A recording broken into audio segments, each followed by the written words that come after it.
اللهم صل على سيدنا محمد يا رب صل وسلم دائما أبدا على حبيبك. اللہ تعالیٰ نے جو ہمیں دین اور دیا، مذہب دیا، سب سے پہلے تو میں یہ جو ہماری بہن نے اسلام قبول کیا ہے، میں بہت ہی جذباتی ہو رہا ہوں. یہ منظر دیکھ کے مجھ سے بڑی مشکل سے برداشت کیا میں نے. ان کو میں مبارکباد دیتا ہوں، خاص طور پر یہاں کی نیشنل ہیں، چونکہ لوگ ریکارڈنگ میں بھی سن رہے ہوتے ہیں، یہیں کی مقامی آسٹریلین خاتون ہیں جنہوں نے اسلام قبول کیا. تو یہ بڑا ایک ایمان افروز منظر ہوتا ہے. اس کی اتنی بڑی اہمیت ہے. رسول اللہ صلی اللہ علیہ وسلم کے پڑوس میں ایک یہودی تھا، اس کا بیٹا بیمار تھا. آپ صلی اللہ علیہ وسلم کو علم ہوا کہ وہ بستر مرگ پر ہے. آپ صلی اللہ علیہ وسلم اس کی عیادت کے لیے پہنچے تو بالکل اس کی جان نکلنے کا ٹائم تھا. تو آپ صلی اللہ علیہ وسلم نے اس پہ کلمہ پیش کیا کہ ایمان قبول کر لو. وہ اپنے باپ کی طرف دیکھنے لگا، کیونکہ بچے اکثر اپنے والدین کے دین پر ہوتے ہیں. رسول اللہ صلی اللہ علیہ وسلم نے ارشاد فرمایا، کل مولود یولد علی الفطرہ فابواہ یہودانہ او ینصرانہ او یمجسانہ. ہر بچہ نیچر پہ پیدا ہوتا ہے، یعنی مسلم ہی پیدا ہوتا ہے، اس کے والدین اس کو کچھ اور بنا دیتے ہیں. تو آپ صلی اللہ علیہ وسلم نے اس بچے کو کہا کہ تم اسلام قبول کر لو. وہ اپنے باپ کی طرف دیکھنے لگا. باپ نے اس بیٹے سے کہا، اطیع محمدن صلی اللہ علیہ وسلم، کہ محمد صلی اللہ علیہ وسلم جو کہہ رہے ہیں ان کی بات مان لو. تو اس نے کلمہ پڑھا اور اس کی جان نکل گئی. آپ صلی اللہ علیہ وسلم بہت خوش ہوئے. فرمایا، الحمدللہ الذی نجا بی نسمۃ من النار. تمام تعریفیں اس اللہ کے لیے ہیں جس نے میرے ذریعے سے ایک جان کو آگ سے بچا دیا. یہ ایسا اسلام ہے کہ آپ کے پاس عمل کچھ بھی نہیں ہے، لیکن آپ جاتے کہاں ہیں؟ جنت میں. کیونکہ انما الاعمال بالخواتیم، حدیث میں آتا ہے جو لاسٹ میں، جو آخر زندگی میں آپ کا عمل ہوگا، آخرت میں اس پر فیصلہ ہوگا.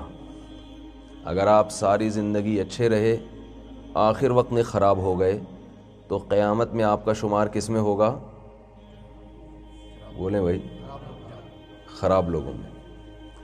ساری زندگی خراب رہے، آخر میں کیا ہو گئے؟ اچھے ہو گئے، تو آپ کا شمار کس میں ہوگا؟ اچھے لوگوں میں. ایگزامینیشن ہال میں ایسا ہوتا نہیں ہے کہ 3 گھنٹے کا پیپر تھا، 2.5 گھنٹے آپ نے برباد کر دی، آخر میں ایک سوال کا جواب دے دیا، تو آپ پاس ہوں گے یا فیل ہوں گے؟ اچھا، دیکھیں میں نے کل بھی ایک بات کہی تھی، میں جہاں بھی بیان کے لیے جاتا ہوں پیسے نہیں لیتا. اصول یہ ہے، وہ میرے جو قیمت ہے نا بیان کی، وہ یہ ہے کہ آپ کو جواب میں جو میں سوال پوچھوں تو بولنا پڑے گا. یہ میرے پیسے ہیں. اور کوئی سینٹنس جملہ میں ادھورا چھوڑوں تو آپ کو اس کو کمپلیٹ کرنا پڑے گا. تو اس سے میرا خون بڑھ جاتا ہے کہ ماشاءاللہ سن رہے ہیں. تو نبی صلی اللہ علیہ وسلم کتنا خوش ہوئے کہ آخر وقت میں ایک شخص کو نجات مل گئی. موضوع تو میرا ابھی فیملی ہے، وہی میں اس پر آ رہا ہوں، لیکن ایک منظر بڑا ایمان افروز ہے تو تھوڑی سی اس پہ میں بات کر لوں. رسول اللہ صلی اللہ علیہ وسلم نے حضرت علی سے فرمایا، لَأَن يَهْدِيَ اللَّهُ بِكَ رَجُلًا وَاحِدًا خَيْرٌ لَكَ مِنْ حُمْرِ النَّعَمِ، کہ اللہ اگر تمہارے ذریعے سے کسی ایک شخص کو بھی ہدایت دے دیں تو تمہارے لیے سرخ اونٹوں سے بہتر ہے. عرب میں سب سے قیمتی مال سرخ اونٹ ہوا کرتے تھے، تو یہ اس سے بہتر ہے اللہ تمہارے ذریعے سے کسی ایک شخص کو ہدایت دے دے. تو انسان کے لیے سب سے خوشی کا دن وہ ہے جس دن اللہ اس کو ہدایت کی دولت سے نوازے. اور اللہ تعالیٰ نے قرآن مجید میں جہاں مردوں کا تذکرہ کیا وہاں خاص طور پر کئی مقامات پر عورتوں کا بھی ساتھ ملا کے تذکرہ کیا.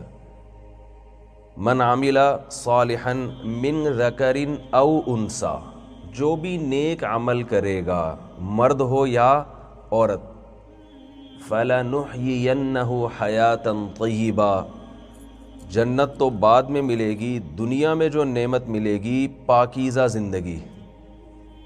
اسلام کا جو کیش فائدہ ہوتا ہے نا، کیش، اسلام لاتے ہی جو چیز آپ کو اللہ کی طرف سے کیش ملتی ہے، کچھ چیزیں کیش مل جاتی ہیں نا. بھائی آپ کہتے ہیں قسطوں پہ پیمنٹ کرتے ہیں تو کیش،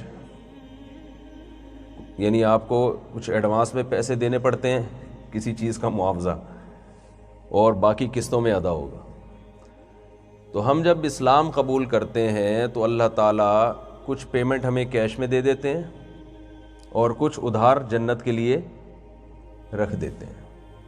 تو کیش میں جو چیز ملتی ہے اسلام لانے کے بعد، حیاتاً طیبہ، پاکیزہ زندگی، کلین نہیں، پاکیزہ. پاکیزہ کا انگلش میں ترجمہ نہیں ہے. کلین کا مطلب صاف، پاک ایک الگ چیز ہے جو اردو میں، عربی میں تو ہے، انگلش میں اس کی ٹرانسلیشن پھر وہی بات آپ بول ہی نہیں رہے. پھر پیسے نکالیں سارے جتنے بھی ہیں نا بیان کے، یا تو پیسے دو یا کچھ جو میں کہہ رہا ہوں اس پر تو عمل کریں نا بھائی. تو پاکیزہ زندگی، پاکیزہ زندگی، طہارت اور پاکی کی قدر اس کو ہوتی ہے جو، دیکھیں یہاں کا ماحول صاف ستھرا ہے. میں اکثر سنتا تھا کہ بھائی جو پاکستانی فیملیز یورپ میں اور ان کنٹریز میں رہتی ہیں کہ ہم تو آ جاتے ہیں کراچی، اور لیکن ہمارے بچے یہاں نہیں رہ پاتے. بھائی کیوں نہیں رہ پاتے، کیا ہے یہاں پہ؟ نہیں بھائی مفتی صاحب، وہاں پاکستان کا ماحول ہمارے بچے افورڈ نہیں کر پاتے. اب مجھے یہاں کے اندازہ ہوا واقعی اب میں بھی تھوڑے دن تک افورڈ نہیں کر پاؤں گا. حقیقت ہے، کیونکہ ایک گرد کا نشان نہیں دیکھا کہیں. ہمارے ہاں تو بچے گاڑیوں کے شیشوں پہ لکھ رہے ہوتے ہیں نا، دیواروں پہ بھی لکھنے کے لیے ان کو انک نہیں چاہیے. ہر جگہ اتنی گرد و غبار ہوتی ہے کہ آپ کچھ بھی لکھ سکتے ہیں. تو یہ ہماری گورنمنٹ کی نااہلی ہے. تو اب آپ بتائیں کہ اس طہارت اور صفائی ایسی چیز ہے کہ جب ایک دفعہ انسان اس طرف آتا ہے تو پھر واپس اس گندگی کی طرف نہیں جاتا. یہ انسان کی نیچر ہے. تو جیسے کپڑے پاک بھی ہوتے ہیں ناپاک بھی ہوتے ہیں، جگہ پاک بھی ہوتی ہے ناپاک بھی ہوتی ہے، جسم پاک بھی ہوتا ہے ناپاک بھی ہوتا ہے، بالکل اسی طرح لائف پاک بھی ہوتی ہے اور ناپاک بھی ہوتی ہے. میں سمجھا پا رہا ہوں اپنی بات؟ لائف کی بھی دو قسمیں ہیں، پاک اور ناپاک. دیکھیں قرآن مجید میں اللہ کا ارشاد ہے، یا ایھا الرسول کلوا من الطیبات واعملوا صالحا، اے پیغمبروں پاک چیزیں کھاؤ اور عمل کیا کرو، اچھا کرو، یعنی وہ بھی پاک عمل کرو، اچھا عمل. تو جیسے ناپاک کپڑے ہوں انسان کو سکون نہیں ملتا، جسم پہ ناپاکی ہو انسان کو سکون نہیں ملتا. اب آپ دیکھیں جہاں جہاں کورونا وائرس پھیلا ہے وہاں ٹیشو پیپر پہ لڑائیاں ہوئی ہیں، حالانکہ روٹی پہ لڑائی ہونی چاہیے. لیکن سب کو پتہ ہے روٹی سے زیادہ اہمیت کس کی ہے؟ ٹیشو پیپر کی. بھوک برداشت ہو جاتی ہے، گندگی برداشت نہیں ہوتی. بھوک تو برداشت ہو جائے گی، کچھ لیٹ کھا لیں گے، دونے والے کم کھا لیں گے، گندگی تو کوئی بھی برداشت نہیں کر پاتا. غیر مسلم بھی نہیں برداشت کرے گا. بھائی کیسے ٹیشو کے بغیر زندگی گزرے گی؟ تو جیسے جسم پہ گندگی انسان کو جب صاف رہنے کا عادی ہو جائے تو اسے پتہ چلتا ہے کہ جسم کی گندگی کتنی بری چیز ہے. بالکل اسی طرح جب کسی کی لائف پاک ہو جاتی ہے، زندگی پاک ہو جاتی ہے، تو اسے گندگی والی زندگی سے شدید نفرت ہو جاتی ہے، اس میں اس کو سکون محسوس نہیں ہوتا. اسلام کا سب سے بڑا احسان انسانیت پہ یہ ہے کہ آپ کی لائف کو کیا کر دیتا ہے؟ یہ بولے بھائی، پاک کر دیتا ہے۔ کیسے؟ زندگی ایسے پاک ہوتی ہے کہ آپ کا عمل پاک ہو جائے۔ دیکھیں، اللہ تعالیٰ نے جو انسان کے علاوہ مخلوق پیدا کی ہے، اس کی جو پوری زندگی ہے وہ صرف مادی ہے، اس کا روحانیت سے کوئی تعلق نہیں ہے۔ ان کو جو اللہ نے اعمال دیے، ان اعمال میں پاک اعمال اور ناپاک اعمال نہیں ہوتے۔ بائی نیچر جس جانور کو اللہ نے جیسا پیدا کرنا تھا ویسا پیدا کر کے اس کی نیچر پہ چلا دیا۔ احسن کل شیء خلقہ ثم ہدی۔ فرعون نے حضرت موسیٰ سے پوچھا تھا رب کون ہے، اس کی ڈیفینیشن کیا ہے؟ حضرت موسیٰ نے فرمایا جس نے ہر چیز کو بہترین انداز سے بنایا۔ یہ بہترین انداز سے بنانا اس کی علامت ہے کہ اس کو بنانے والا کوئی ہے، تو وہ رب ہے۔ اور اس سے بڑا کمال یہ کہ بنا کے جس لائن پہ چلانا چاہیے تھا اس پہ اس کو چلا دیا، اس میں وہ سافٹ ویئر انسٹال کر دیے اس نے۔ آپ دیکھیں، عجیب بات ہے، بلی کے بچے کے سامنے آپ سبزی رکھیں، وہ ہاتھ ڈالے گا؟ بولیں بھائی، نہیں ڈالے گا۔ اس کو کس نے سکھایا کہ تم نے صرف دودھ پینا ہے یا گوشت کھانا ہے؟ اس کے سامنے آگ کا انگارہ رکھ دیں، وہ ہاتھ نہیں، وہ پنجہ نہیں مارے گا۔ اس کو کس نے سکھایا کہ یہ نقصان دہ ہے بھائی؟ انسان کے بچے کے سامنے آگ کا انگارہ رکھ دیں، فوراً ہاتھ مارے گا۔ حالانکہ انسان کا بچہ زیادہ ذہین ہے یا بلی کا بچہ؟ انسان اتنا ذہین ہونے کے باوجود یہ آگ پہ ہاتھ مار دیتا ہے۔ بلی کا بچہ، بلکہ گدھے کا بچہ بھی آگ پہ ہاتھ، بولو نا بھائی، جس کو ہم صبح و شام حماقت کی مثال میں پیش کرتے ہیں، مگر اس میں انسان کے بچے سے عقل زیادہ ہے۔ اس لحاظ سے عقل زیادہ نہیں ہے، بات یہ ہے کہ گدھے کا بچہ، بلی کا بچہ یا جتنے جانور ہیں، ان کے بچوں کو اللہ نے پیدا کر کے ان کی جو نیچر کا راستہ ہے اس پہ دھکا دے کے اللہ نے خود ہی چلا دیا۔ یہ اس وے پر جو راستہ اللہ کی طرف سے ان کے لیے متعین کردہ ہے، اس راستے پر آٹومیٹیکلی چلتے رہتے ہیں۔ ان کے پاس چلنے کے لیے دماغ نہیں ہے، یہ آٹومیٹیکلی چلتے ہیں اس پہ، اور ساری زندگی چلتے رہتے ہیں، یہ ہٹتے نہیں اپنی نیچر سے۔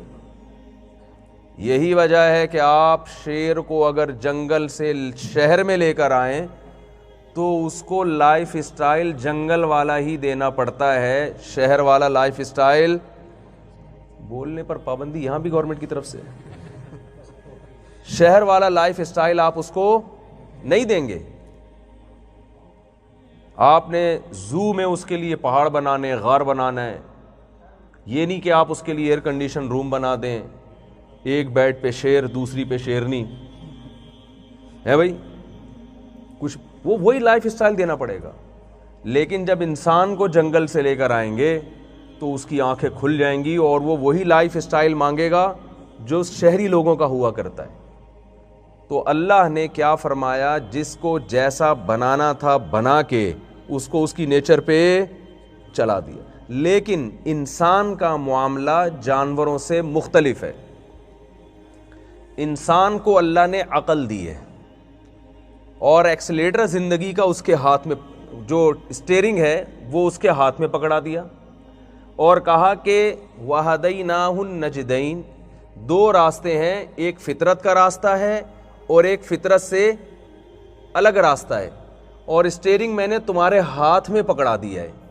اب تمہاری مرضی، فطرت کے راستے پہ چلو یا فطرت سے، بولیں بھائی، ہٹ کر چلو، یہ تمہارے اوپر ہے۔ وَهَدَيْنَاهُ جانور کے بارے میں نہیں فرمایا وَهَدَيْنَاهُ النَّجْدَيْنِ کہ ہم نے جانوروں کو دو راستے دکھائے یا بتائے، نہ نہ نہ نہ، دو راستے کس کو بتائے گئے ہیں؟ انسان کو۔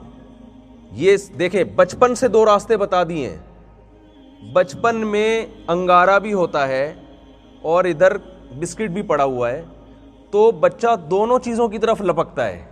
والدین گائیڈ کرتے ہیں کہ یہ کھانے کی چیز ہے اور یہ بچنے کی چیز ہے. جب بڑا ہو جاتا ہے تو پھر والدین کی گائیڈنس کی ضرورت نہیں ہوتی. ہاں کچھ چیزوں میں ضرورت ہوتی ہے جہاں اس کی معلومات نہیں ہے، تو وہ ساری زندگی گائیڈنس اپنی جسمانی زندگی میں بھی اس کو چاہیے اور اعمال والی زندگی میں بھی اس کو گائیڈنس چاہیے. دیکھیں جانوروں کو اللہ نے جسمانی زندگی میں بھی ٹریک پہ چلا دیا نا، اور جانور کی روحانی زندگی نہیں ہے. جانور میں اچھے اور برے بولو بھائی نہیں ہوتے، سچ اور جھوٹ نہیں ہے، وفا اور بے وفائی نہیں ہے. ان کی جو ذاتی صفات ہیں وہ بھی بلٹن ہیں. کتا نے جو وفا سیکھی ہے مالک کے سامنے دم ہلانا، تو کیا وفا پر اس نے کسی بزرگ کا بیان سنا ہے کہ مالک سے وفا کرنی چاہیے؟ اتنا تو ہماری خانقاہ کا مجاوا اپنے شیخ کے ساتھ وفادار نہیں ہوتا جتنا آپ کتے کو 2 نوالے کھلاؤ اور وہ آپ کے سامنے بچ جاتا ہے. تو یہ وفا اس نے کہاں سے سیکھی ہے؟ یہ کیا اس نے خود کریٹ کیا اس وفا کو؟ یہ گاڈ گفٹڈ ہے. لومڑی کے اندر چالاکی، یہ چالاکی اس نے کسی خفیہ ایجنسی سے بولے بھائی نہیں سیکھی. کوئی خفیہ ایجنسی ہو جس کے پاس اس نے ٹریننگ کی اور چالاک بننا سیکھا ہو، ترکیبیں، یہ اس نے نہیں سیکھی. بندر نے جو چھلانگیں لگانا سیکھی ہیں، اور اس کے لیے ضروری بھی ہے چھلانگیں، تو کسی جمناسٹک کے پلیئرز کے ساتھ اس نے کچھ ٹائم گزارا ہے. تو جانوروں کی جو صفات ان میں تھوڑی سی تبدیلی ہو سکتی ہے، لیکن وہ ساری کی ساری بلٹن ہوتی ہیں. ان میں اتنی ہی چینجنگ ہو سکتی ہے جو کسی بلٹن کمپیوٹر میں ہو سکتی ہے، ورنہ نہیں ہو سکتی. لیکن ہم انسان میں ایسی فلیکسیبلٹی دیکھتے ہیں، یہ مادی زندگی میں بھی کبھی غلط جا رہا ہے، کبھی صحیح سمجھا رہا ہے، کبھی شہد کھا رہا ہے، کبھی گٹکے کھا رہا ہے، پان کھا رہا ہے، سگریٹ پی رہا ہے. اس کو اگر گورنمنٹ نہ روکے، انسان نہ روکیں، تو یہ تو سارے نشہ کرنا شروع کر دیں. حکومت کی طرف سے قوانین بنتے ہیں، والدین نگرانی کرتے ہیں، ایک ایک اسٹیپ پہ اس کو نگرانی چاہیے، یہ کھانا ہے، یہ نہیں کھانا. جب یہ دکان سے کوئی چیز خریدتا ہے تو ایکسپائری ڈیٹ کہ اگر اتنی ڈیٹ اوپر ہو گیا ہے تو اب یہ کھانے کی نہیں ہے. تو اسی طرح یاد رکھیں، جیسے اس کو جسم کے بارے میں معلومات چاہیے، ایک ایک چیز کے بارے میں موت تک اس کو نالج چاہیے، اس نالج کی روشنی میں یہ اپنی باڈی کو مینٹین رکھ سکتا ہے. اسی طرح اللہ نے اس کے عمل میں بھی دونوں آپشن رکھے ہیں، اچھا عمل اور برا عمل. ایسا نہیں ہے کہ جیسے ساری دنیا کے کتے وفادار ہوتے ہیں تو ساری دنیا کے انسان بھی کیا ہوں؟ وفادار. ایسا نہیں ہے. جیسے ساری دنیا کے طوطے بے وفا ہوتے ہیں، ہمارے ہاں طوطا چشمی مشہور ہے کہ طوطے کو آپ کھلاتے رہو کھلاتے رہو کھلاتے رہو، کھاتا رہے گا گھنا بن کے. گھنا سمجھتے ہیں؟ پتہ نہیں سمجھتے تو کیا فائدہ ہے زندگی کا یار. اتنے اچھے الفاظ نے آپ اگر نہیں سمجھتے تو پتہ نہیں انگلش میں گھنے کو کیا کہتے ہیں. یہ تو چیزیں ہمارے یہاں کی پروڈکٹ ہیں، تو یہاں انگریزوں میں گھنے ہوتے ہی نہیں ہوں گے. تو آپ دیکھیں، طوطے کو آپ ساری زندگی کھلاتے رہیں، پنجرے کا دروازہ جس دن ہلکا سا غلطی سے بھی کھلا رہ گیا وہ فوراً اڑ جائے گا. اس میں وفا نہیں ہے. کسی جانور میں اللہ نے بخل رکھا، کنجوسی رکھی. جیسے کوے میں، کوا کیا کرتا ہے؟ کھاتا ہے اور پھر چھپاتا بھی ہے اگلے ٹائم کے لیے، کوئی دوسرا نہ کھا لے. بلی کی طبیعت میں اللہ نے استغنا رکھا ہے.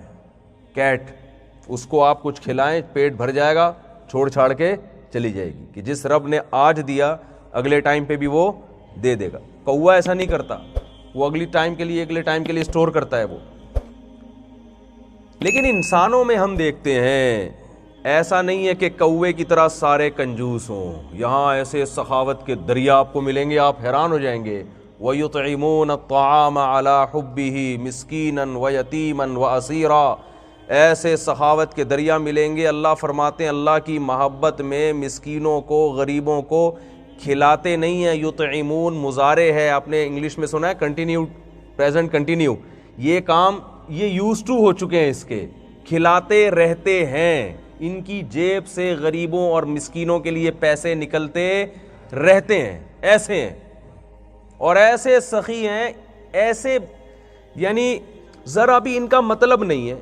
لا نرید منکم جزاء ولا شکورا. جب کھلاتے ہیں تو کہتے ہیں ہمیں اس کا بدلہ نہیں چاہیے اور تھینک یو کہنے کی بھی ضرورت نہیں ہے.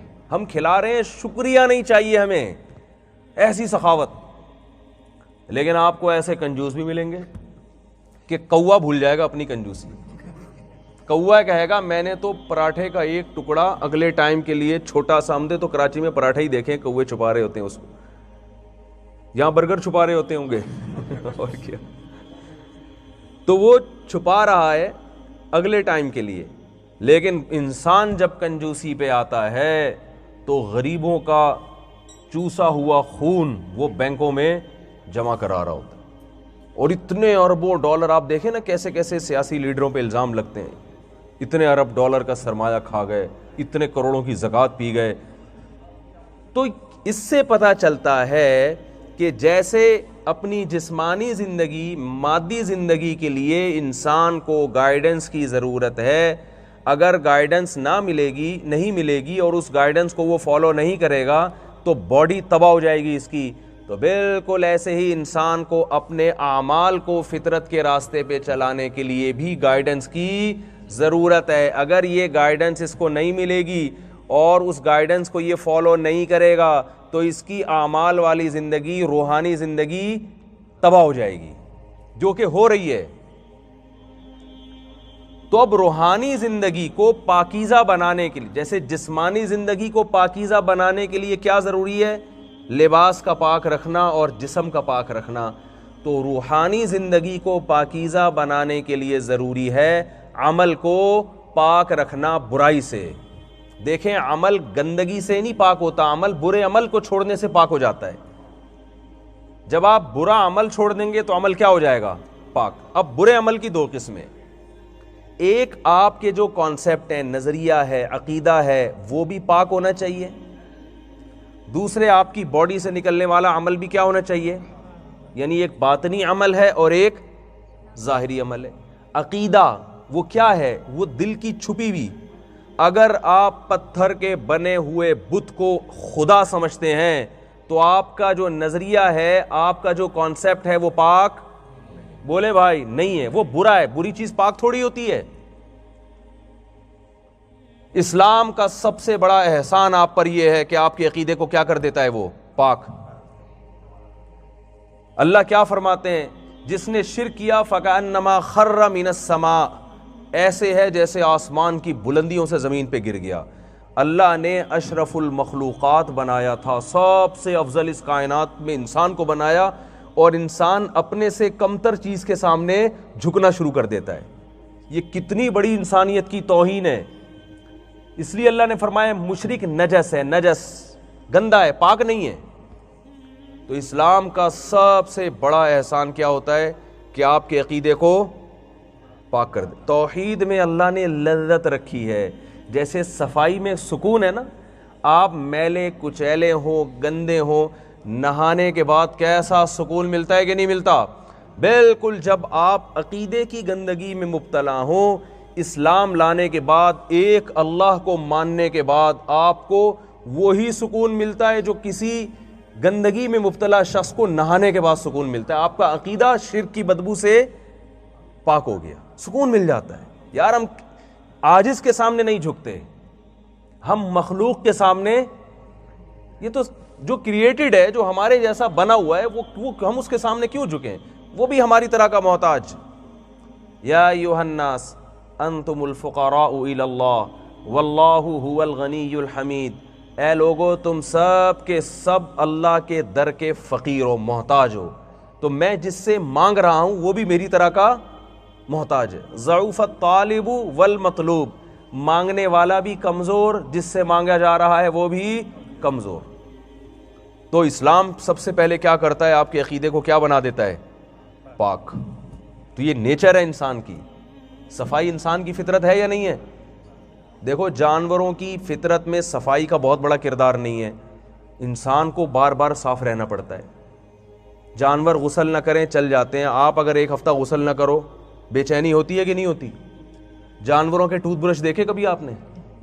ہے بھائی پیسٹ دیکھا؟ بولو بھائی کیا ہو گیا؟ شاید یہاں آسٹریلیا میں کینگرو جو ہے نا صبح صبح اٹھ کے وہ کرتا ہوگا۔ جانور حالانکہ کتنا گند بلا کھاتے ہیں مگر ان کو دانت صاف کرنے کی ضرورت نہیں ہے، تھوڑا بہت خلال کر لیتے ہیں پرندے ورندے جانوروں کا، لیکن ایسے انسان کو نہانا بھی ہے اور انسان کو دانت بھی صاف رکھنے ہیں۔ تو صفائی طہارت جو ہے نا یہ انسان کی نیچر ہے، نیچر، اس کے بغیر وہ نہیں سکون میں آ سکتا۔ تو عقیدے کی صفائی اسلام سب سے پہلے کیا کرتا ہے؟ آپ کے عقیدے کو صاف کر دیتا، پھر اسلام آپ کے اعمال کو صاف کرتا ہے۔ جتنے برے اعمال تھے جو بائی نیچر انسان کے لیے برے ہیں، وہ تمام برے اعمال پر اللہ نے پابندی لگا دی۔ قل ان اللہ لا یأمر بالفحشاء، اللہ بے حیائی کا حکم نہیں دیتا، کیونکہ بے حیائی، دیکھیں جن کنٹریز میں بے حیائی بہت زیادہ پھیلی ہے، بائی نیچر پسند وہاں بھی حیا ہی کو کیا جاتا ہے۔ یہ جو آج ہمارے ملکوں میں نعرے لگ رہے ہیں نا، میرا جسم میری مرضی، ان نعروں کو یورپ میں پسند نہیں کیا جاتا، حالانکہ وہاں بے حیائی زیادہ ہے مگر پسند پھر بھی نہیں کیا جاتا، پسند حیا کو کیا جاتا ہے۔ نکاح کا رواج ختم ہو گیا مگر دنیا آج بھی پسند کس کو کرتی ہے؟ نکاح کو کرتی ہے۔ قانون بنے ہوئے فیملیز کو طلاق یہاں کے قانون میں بہت مشکل ہے نا۔ بھی میں آیا تھا تو یہاں مجھے پتا چلا، مفتی صاحب نے بتایا، مفتی خالد شاہ صاحب نے، کہ طلاق ٹھیک ٹھاک ٹینشن والا کام ہے بھائی، آدھی آدھی جائیدادیں دینی پڑتی ہیں، بیگم طلاق لے گی اس کو بھی اس کو بھی، جب بھی سیپریشن ہوگی ٹھیک ٹھاک ٹینشن۔ میں نے کہا دیکھو یہ گورنمنٹ نے اتنا سخت قانون طلاق کی روک تھام کے لیے بنایا، اس کا مطلب یہ لوگ بھی ڈیورس کو پسند نہیں کرتے، حالانکہ نکاح کا ریشو بہت کم ہے مگر یہ چاہ رہے ہیں کہ بھائی جتنے ہو رہے ہیں وہ تو بچیں کم از کم۔ تو یہ انسان کی نیچر ہے، وہ فطرتاً حیا والے نظام کو پسند کرتا ہے، بے حیائی کو پسند نہیں کرتا۔ تو اللہ نے جو لا بنایا ہمارے لیے اس میں بھی بے حیائی نہیں رکھی، اس میں اللہ نے بے حیائی کو پسند نہیں کیا۔ زبان کیسے پاک ہوتی ہے؟ ایک تو زبان ہے برش سے پاک ہوتی ہے، صاف ہوتی ہے، برش کرتے ہیں آپ، لیکن ایک زبان کے جو عمل ہے وہ ہے بولنا۔ بول آپ کا کیسے پاک ہوگا؟ وہ گندے، وہ برش سے نہیں، وہ جھوٹ کو آپ اپنی زبان سے نکال دیں تو کیا ہو جائے گا؟ پاک ہو جائے گا۔ چغلی نکال دیں، ویل لکل ہمزۃ لمزہ، اللہ فرماتے ہیں تباہی ہے تانا دینے والوں کے لیے، جو کسی کے سامنے برائی دیکھ کر اس کو چڑھانے کے لیے کہتے ہیں نا تم برے ہو۔ آج کل یہی ہو رہا ہے نا، مارکیٹ میں چل کیا رہا ہے بھائی، کسی میں کوئی برائی نظر آئے گی تو آپ اس کی برائی کو اس کے سامنے بیان کرو گے، اس کو کمتر دکھانے کے لیے۔ تو یہ جو کمتر دکھانے کے لیے جب آپ اس کی برائی کو اس کے سامنے ہائی لائٹ کرو گے تو یہ لمز کہلاتا ہے، یہ عمل اللہ کو پسند نہیں ہے، اس سے زبان کیا ہو جاتی ہے؟ ناپاک۔ چغلیاں لگانا ادھر کی ادھر، ادھر کی ادھر، غیبت کرنا، برائی کرنا ایک دوسرے کی، تانے دینا ایک دوسرے کو، تو یہ تمام اعمال وہ ہیں جس سے انسان کی زبان ناپاک ہو جاتی ہے۔ تو زبان پاک کرنے کے لیے اللہ نے حکم دیا، یا ایھا الذین آمنوا اتقوا اللہ وکونوا مع الصادقین، سچے لوگوں میں سے ہو جاؤ، جھوٹ مت بولو۔ جھوٹ اتنی بری چیز ہے، لوگ مجھے بتاتے ہیں یہاں لوگ جھوٹ نہیں بولتے، تو یہ تو اسلام کا حکم ہے نا۔ نبی صلی اللہ علیہ وسلم سے ایک صحابی نے پوچھا کہ کیا مسلمان سے فلاں گناہ ہو سکتا ہے؟ آپ نے فرمایا ہاں ممکن ہے۔ فلاں ہو سکتا ہے؟ آپ نے فرمایا ہاں ممکن ہے۔ بڑے بڑے گناہوں کے نام لیے۔ انہوں نے عرض کیا یا رسول اللہ کیا مسلمان جھوٹ بول سکتا ہے؟ آپ نے فرمایا نہیں، یہ نہیں ہو سکتا۔ کلمہ پڑھ لے اور جھوٹ بول دے، کلمہ پڑھنے کے بعد کوئی غلط بیانی سے کام لے، نبی نے فرمایا یہ مسلمان نہیں کر سکتا۔ تو زبان کو پاک رکھنا ہے، اس کے لیے کیا کس سے بچنا پڑے گا؟ جھوٹ سے۔ آنکھوں کو پاک رکھنا ہے، اس کے لیے کس سے بچنا پڑے گا؟ اب یہ آپ خود بتائیں۔ بد نظری سے۔ اللہ نے مسلمان مرد کے لیے صرف اس کی وائف کو، اس کی بیوی کو حلال کیا ہے، بیوی کے علاوہ تمام آپشن، اب بول ہی نہیں رہے، دیکھو بیوی کے علاوہ تمام آپشن کیا ہیں؟ ختم ہو گئے. الا علی ازواجہم. تو میں جلدی جلدی اپنی بات کو سمیٹتا ہوں کہ اسلام جو ہے نا وہ آپ کو اللہ نے کیا فرمایا؟ فَلَنُحْيِيَنَّهُ حَيَاتًا طَيِّبًا. جب تم اسلام قبول کرو گے تو ہم تمہیں پاکیزہ زندگی دیں گے. تو پاکیزہ زندگی کا مطلب سمجھ میں آیا؟ آپ کے اعمال اچھے ہو جائیں گے، آپ رب کو پہچان کر اس کی بھی فرما برداری کرو گے، اس کے بھی حقوق ادا کرو گے، آپ مخلوق کے بھی حقوق ادا کرو گے، تو ہر ایک کو اس کا حق دو گے، آپ کی زندگی سے برائی نکل جائے گی. بعض لوگ کیا کرتے ہیں، مخلوق کے ساتھ ان کا رویہ اچھا ہے مگر اللہ کو اپنی ڈکشنری سے نکال دیا، اللہ کو ان کا عمل بھی پسند نہیں ہے. بعض لوگ اللہ کو تو بہت فوکس کر رہے ہیں لیکن مخلوق کے ساتھ ان کا رویہ درست نہیں ہے، دھوکہ دے رہے ہیں، جھوٹ بول رہے ہیں، تجارت میں ڈنڈی مار رہے ہیں. اسلام نے کس قدر، دیکھیں شعیب علیہ السلام کی قوم، ان کو تباہ کیا ہے تجارت میں دھاندلی کی وجہ سے. شعیب علیہ السلام کو اللہ نے اپنی قوم میں بھیجا، ایک بہت بڑا جرم تھا اس قوم میں ناپ تول میں کمی کرنا، کہ وہ پیسے لیتے جب تھے تو پورے گن کے لیتے تھے، ناپ تول کے لیتے تھے، جب دینے کی باری آتی تو اس میں ڈنڈی مارتے. آج یہ مسلمانوں میں ہے کہ نہیں ہے؟ اس کو کمال سمجھا جاتا ہے. میں نے اتنے لوگوں کو چونا لگا دیا، میں نے اتنے لوگوں کو بیوقوف بنا دیا، میں نے ایسے لوگوں کو ٹوپی کرا دیا، بیوقوف بنا دیا اس کو. یہ کمال کیا آپ نے اپنے آپ کے ساتھ زیادتی کی ہے. شعیب علیہ السلام نے اپنی قوم سے کہا انی اراکم بخیر، میں دیکھتا ہوں کہ تم قحط زدہ لوگ نہیں ہو، تم بھوکے نہیں مر رہے، پھر کیسے لوگوں کے ساتھ دھوکہ کرتے ہو. ایک مرتبہ ایک تاجر نے مجھ سے پوچھا کہ مفتی صاحب میری کپڑوں کی دکان ہے، کراچی میں ایک تاجر نے پوچھا میری کپڑوں کی دکان ہے، میں اگر ان کو صاف صاف بتاتا ہوں کہ یہ میڈ ان پاکستان ہے یا میڈ ان چائنا ہے یہ پینٹ یا شرٹ، تو لوگ مجھ سے خریدتے نہیں ہیں، کیونکہ میرے ساتھ جو بندہ دکان والا ہے وہ میڈ ان جاپان کر کے دھوکہ دے کے بیچ رہا ہے. ایک جرم تو یہ. دوسرا جرم، میں اگر یہ بتا دوں کہ مجھے یہ پینٹ اتنے میں پڑی ہے تو پھر مجھے صحیح پروفٹ دینے کے لیے کوئی تیار نہیں ہے، مجھے یہ کہنا پڑتا ہے، ڈبل میں جھوٹ بولنا پڑتا ہے. اگر میں سچ بولوں گا تو میرے ساتھ جو دکان والا ہے وہ جھوٹ بول کے وہ زیادہ پروفٹ کما لیتا ہے، تو میرا تو کاروبار کیا ہو جائے گا؟ ٹھپ ہو جائے گا. میں نے کہا یہ جو آپ نے جھوٹ بولنے کی دلیل پیش کی ہے نا جواز کی، کہ چونکہ ساتھ والا جھوٹ بول رہا ہے اور اس کا کاروبار چل رہا ہے، میرا نہیں چل رہا، تو یہی دلیل کوئی اگر آپ پر فٹ کر کے آپ کو ٹوپی کرانا شروع کر دے تو کیا آپ اپنے حق میں اس دلیل کو دلیل مانو گے؟ کہہ رہے کیسے بھائی؟ میں نے کہا آپ جو کنٹینر لے کر آ رہے ہو پینٹ کا یا شرٹ کا، جہاں سے بھی لا رہے ہو، جس تاجر نے آپ کو بیچی اس نے اسی دلیل سے دھوکہ دیا آپ کو. یا آپ کسی دکان پہ خریدنے گئے کوئی چیز، اس دکاندار نے آپ کو دھوکہ دیا کہ مجھے اتنے کی پڑی ہے، اور اس نے اپنا پروفٹ رکھ کر آپ کو بیچ کے دھوکہ دیا. آپ کو جب بعد میں پتہ چلا کہ اس نے مجھے دھوکہ دیا ہے، آپ کہتے ہو بہت اچھا کام کیا، یہ دھوکہ دینا آپ کے لیے بالکل حلال تھا. اس لیے حلال تھا کہ آپ کا ساتھ والا بھی دھوکہ دے رہا ہے، تو آپ آئندہ بھی مجھے دھوکہ دیتے رہیے گا، کیونکہ آپ کا پڑوسی بھی ایک نمبر کا دھوکے باز ہے. تو جب تک پوری دنیا کے سارے انسان دھوکے سے توبہ نہیں کر لیتے تو پلیز آپ کا یہ رائٹ ہے، آپ کا یہ حق ہے، آپ مجھے دھوکہ پابندی کے ساتھ دیتے رہیں. تو میں نے کہا یہ دلیل مان لو گے؟ کہہ رہے نہیں. تو یہی تو شعیب علیہ السلام کی دعوت ہے کہ ایک طرف تم کہتے ہو کہ ہمارا گزارا نہیں ہوتا، تاجر کہتے تھے گزارا نہیں ہوتا، لہذا ہمیں ڈنڈی مارنی پڑتی ہے. تو پیسے لیتے ہوئے اگر پیسے دینے والا ڈنڈی مار دے تو اس کا بھی تو رائٹ تسلیم کرو نا.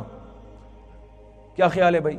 پہلے تول کے بکتی تھی نا چیزیں، چاندی جو آپ جو قیمت لیتے تھے چاندی کو تولا جاتا تھا، اس تولنے میں گڑبڑ کر دیتے تھے. تو آپ پھر یہ بھی تو برداشت کریں کہ سامنے والا تولنے میں گڑبڑ کر کے زیادہ چاندی دکھا کے کم دے رہا ہے، تو آپ کہیں تمہارا بھی رائٹ ہے کیونکہ مہنگائی کا دور ہے، گزارا نہیں ہو رہا. ہمارے ایک دوست جاننے والے، ان کے پولٹری فارم، تو وہ گوشت آتا پھر مرغیوں کا، پھر وہ گوشت بکتا. تو ان کا جو ملازم تھا نا وہ اس نے ترازو میں گڑبڑ کی ہوئی تھی. وہ کیا کرتا تھا کہ 5 کلو گوشت ہے تو وہ 4.5 کلو، 4.5 کلو جب گوشت ہوتا ہے نا تو 5 کلو شو ہوتا ہے. اس طرح وہ ملازم بیچ رہا ہے. تو وہ صاحب کہتے ہیں میں نے اپنے ملازم کو جا کے پکڑا کہ تو مجھے حرام کھلا رہا ہے نالائق. شعیب علیہ الصلاۃ والسلام کی قوم کو اللہ نے اس تجارت میں گڑبڑ کی وجہ سے پوری قوم تباہ کر دی تھی، تو میرے ساتھ یہ کر رہا ہے. تو اس نے کہا صاحب اس کے بغیر گزارا، بولو بھائی نہیں. تو وہ میرے پاس آئے، میں نے کہا ان سے کہیں کہ جیسے یہ کسٹمر کو دھوکہ دے رہا ہے آپ بھی تنخواہ بتائیں، تمہاری 30,000 ہے، دیا کریں 25,000، 5,000 روک لیں. اور بولے مہنگائی کے اس دور میں 5,000 کی دھاندلی کیے بغیر گزارا. بھائی تم بھی تو 5 کلو کہہ کے 4.5 دے رہے ہو نا. تو یہ اپنے حق میں دلیل سمجھ میں نہیں آتی، یہ سب دوسروں کے حق کو نقصان پہنچانے کے لیے دلائل ہمارے پاس بہت ہیں. تو یہ عمل کی ناپاکی ہے. سمجھ رہے ہیں بات کو؟ تو اللہ کیا فرماتے ہیں کہ تم اسلام پر جب چلو گے فَلَنُحْيِيَنَّهُ حَيَاةً طَيِّبَةً، تو ہم تمہیں انتہائی پاکیزہ زندگی عطا کریں گے. تو جیسے کوئی میل کچیل میں ہو اسے نہا دھو کے سکون ملتا ہے، اسی طرح جب کوئی اسلام کو مکمل فالو کرتا ہے تو اللہ اس کی طبیعت میں بھی سکون پیدا کر دیتے ہیں. تو میں اب اصل موضوع کی طرف آتا ہوں جو اتنے دنوں سے انہوں نے اناؤنسمنٹ کی ہوئی ہے. تو آپ کہیں گے مفتی صاحب ہم وہ سننے کے لیے آئے تھے اور آپ کہیں اور نکل گئے. جلدی سے میں بات کو، کیونکہ یہ ہماری بہن نے اسلام قبول کیا، تو میں نے کہا ان کو تھوڑا سا میں اپریشیٹ کروں اور ان کو بتاؤں کہ اللہ نے آپ پر احسان کیا. انشاءاللہ آپ کو بہت اس لائف میں سکون ملے گا. عورت کے لیے اسکارف لینا، پردے اور حیا کی زندگی گزارنا، اس میں اللہ کی قسم یہ عورت کی فطرت ہے، اس میں عورت کو سکون ملتا ہے. عورت کو بے لباس ہونے میں سکون نہیں ملتا، وہ دھوکے میں آئی ہوئی ہے بیچاری. تو نماز میں اللہ نے سکون رکھا ہے، اور اللہ کی راہ میں خرچ کرنے میں اللہ نے پیسہ جمع کرنے میں نہیں ہے، اللہ کے لیے پیسہ خرچ کرنے میں اللہ نے سکون رکھا ہے. کھلانے والے زیادہ سکون میں ہوتے ہیں، کھانے والے زیادہ سکون میں نہیں ہوتے. نہیں تو تجربہ کھا کے دیکھیں کسی دن، خوب کھائیں. ساری بیماریاں تو کھانے سے پیدا ہو رہی ہیں نا. کھلانے میں اللہ نے زیادہ مزہ رکھا ہے، کھائیں ضرورت کے لیے کھائیں. مفتی طارق مسعود صاحب کے بیانات سننے کے لیے youtube.com/مفتی طارق مسعود کو سبسکرائب کریں. اور اگر آپ لائیو ویڈیو کو کبھی بھی مس نہیں کرنا چاہتے ہیں تو سبسکرائب کرنے کے بعد بیل آئیکن پہ کلک کرنا مت بھولیں. جزاک اللہ.